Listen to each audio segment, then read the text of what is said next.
श्रीमद्भगवद्गीता श्रीमद्भगवद्गीता अथ त्रयोदशोऽध्यायः अथ त्रयोदशोऽध्यायः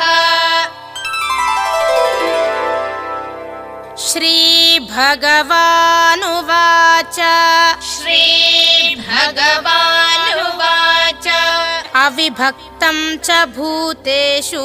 अविभक्तं च भूतेषु विभक्तमिव च स्थितं विभक्तमिव च स्थितं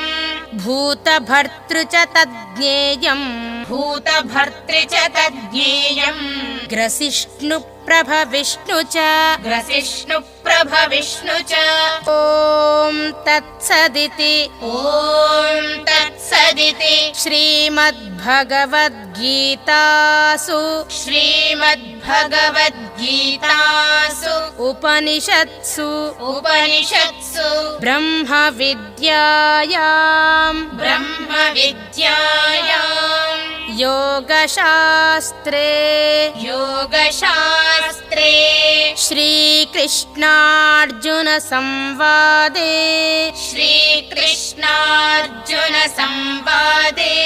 क्षेत्रक्षेत्रज्ञविभागयोगो नाम क्षेत्रक्षेत्रज्ञविभागयोगो नाम त्रयोदशोऽध्यायः